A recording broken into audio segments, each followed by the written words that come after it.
நேற்றுனா இன்ஸ்டாகிராமில் ஒரு வீடியோ பார்த்தேன். அந்த வீடியோவில் ஒரு லேடி தன்னை ஒரு மேல் வந்து பப்ளிக் பஸ்ஸில் அரெஸ்ட் பண்ணுறாங்கன்னு சொல்லிட்டு ஒரு வீடியோவை வளைச்சி எடுத்து போட்டிருந்தாங்க. பட் இந்த வீடியோவில் அந்த மேல் எதுவுமே இன்டென்ஷனலாக பண்ண மாதிரி எனக்கு தெரியலை. சரி, இப்போ எதுக்கு இதை பற்றி எனக்கு பேசணும்னு பார்த்தா, இன்னைக்கு காலேஜ் விட்டு வரும்போது ரேண்டமாக மதன் ஒரு வீடியோ பார்க்கும்போது கேரளா பஸ் ஸ்டேஷன் ஒரு வீடியோ இருக்குது.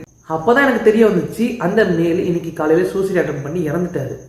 எனக்கு ஒரே ஷாக்கிங். பிகாஸ் நேற்று அந்த ரீலை பார்க்கும்போது அந்தளவுக்கு பெருசாக ஒன்றும் தெரியல.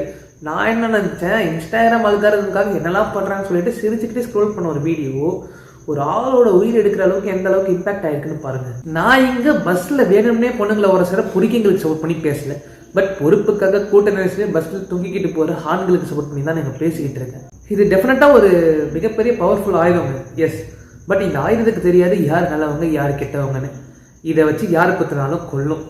ஸோ இந்த ஆயுதத்தை நீங்கள் யூஸ் பண்ணுறதுக்கு முன்னாடி இதை யார் மேலே யூஸ் பண்ண போகிறீங்கன்னு பார்த்துக்கோங்க. பிகாஸ் நம்ம அந்த ஆயுதத்தை யூஸ் பண்ண போகிறவங்க கெட்டவங்களாகவும் இருக்கலாம், சம்டைம்ஸ் நல்லவங்களாகவும் இருக்கலாம். ஸோ இங்கே ஒரு பொண்ணு தான் கரெக்டுன்னு சொல்கிறதுக்கு ஒரு வீடியோ போதும். பட் இங்கே இந்த மேல் தன்னை கரெக்டாக நிரூபிக்கிறதுக்கு ஒரு வழியே கிடைக்காம சூசைடை தான் கடைசியில் ஒரு வழியாக எடுத்துகிட்டு போயிருக்காரு. சூசைடு எதுக்குமே தீர்வு இல்லை. எதுவாக இருந்தாலும் நம்ம தைரியமாக ஃபேஸ் பண்ணி பார்க்கணும். பிகாஸ் டெக்னாலஜி வளர்ந்துக்கிட்டே போகுது. ஏஐலேயே நம்ம பண்ணதே பண்ண மாதிரி காட்டுவாங்க. இனிமேல் நம்ம இதுக்கெல்லாம் பயப்படக்கூடாது. எதுவாக இருந்தாலும் போல்டாக ஃபேஸ் பண்ணணும்.